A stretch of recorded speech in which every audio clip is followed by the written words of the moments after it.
Dieu existe-t-il? Comment le connaître? Quelle est ma place dans ce monde? Comment aimer et être aimé? Quel est le projet de Dieu pour moi? Les jeunes se posent toutes sortes de questions de manière plus forte encore que leurs aînés. Surtout lorsqu'entre 18 et 30 ans, il se situe un embranchement de leur vie.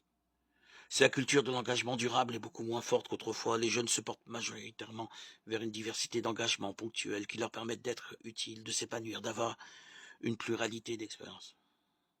D'autre part, l'effacement des références sociales, morales et politiques renforce chez beaucoup d'entre eux l'attente de réponses claires à leurs questions existentielles.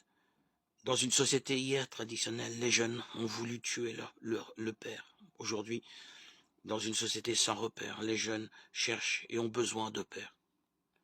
La révolution numérique accentue la culture du zapping et il faut en tenir compte. Par exemple, en variant les propositions pastorales tout au long du cheminement du jeune, en cherchant à mieux capter l'attention des jeunes par des enseignements courts ou des formats de rencontres souvent renouvelés, en utilisant les outils numériques lorsque c'est nécessaire. Comme dans la société, on assiste chez les jeunes à une multiplication des courants, des sensibilités, des groupes d'appartenance. S'il est bon d'avoir à leur endroit des propositions variées, il faut d'autant plus travailler à l'unité. Pour cela, présenter aux jeunes le mystère de la foi dans sa globalité, nourrir leur sentiment d'appartenance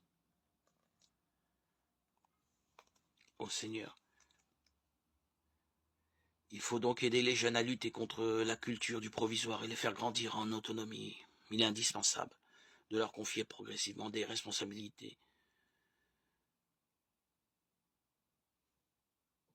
Les jeunes ne sont pas l'avenir, mais le présent.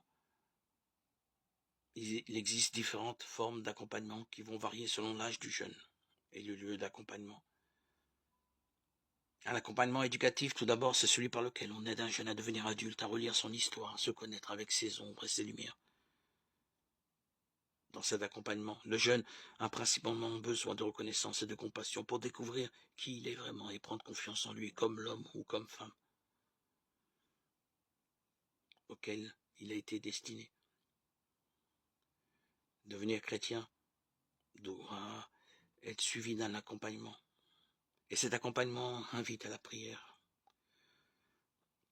pour être intégré dans la communauté selon le point où en est la personne. Cet accompagnement spirituel concerne davantage le jeune qui se sent à la croisée des chemins, qui réfléchit à sa vocation, à son métier, qui cherche à faire la volonté de Dieu. Il s'agit de faire grandir la liberté du jeune en l'aidant à voir quels sont ses attraits, ses peurs, ses tentations. Il ne faut pas nécessairement voir une progression entre ces trois types d'accompagnement qui souvent sont mêlés, mais plutôt des réponses qui correspondent aux besoins spécifiques du jeune à un moment de son existence. Le point commun de tous ces accompagnements, c'est la prise de conscience par le jeune que Dieu agit dans sa vie. Lorsqu'il devient capable de voir cela et de le discerner à travers des événements précis, le jeune devient véritablement adulte dans la foi. Et un chrétien qui devient adulte restera jeune toute sa vie.